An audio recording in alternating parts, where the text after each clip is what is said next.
पल पल से बनता है यह सांस, एहसास से बनता है विश्वास। पल पल से बनता है यह सांस, एहसास से बनता है विश्वास। विश्वास से बनते हैं रिश्ते, विश्वास से बनते हैं रिश्ते, और रिश्ते से बनते हैं कोई खास जैसे आप। Happy new year 2021। आंखों में नो टीयर, दिल में नो फेयर। आंखों में नो टीयर, दिल में नो फेयर।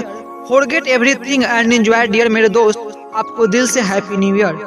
मछली को इंग्लिश में फिश कहते हैं, हम आपको बड़ा मिस करते हैं। मछली को इंग्लिश में फिश कहते हैं, हम आपको बड़ा मिस करते हैं। हमसे पहले कोई ना कर दे विश, इसलिए सबसे पहले आपको कर रहे हैं दिल से विश। Happy new year 2021। इस रिश्ते को यूं ही बनाए रखना, दिल में यादों को चिराग जलाए रखना। इस रिश्ते को यूं ही बनाए रखना, दिल में यादों के चिराग जलाए रखना। बहुत प्यारा सफर रहा 2020 का, बस ऐसे ही 2021 में बनाए रखना। 9 वर्ष की हार्दिक शुभकामनाएं।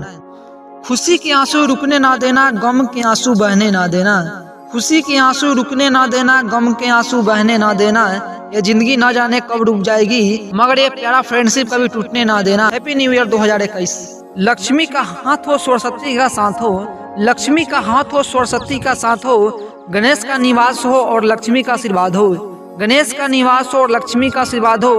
आपको जीवन में प्रकाश ही प्रकाश हो। Happy new year 2021।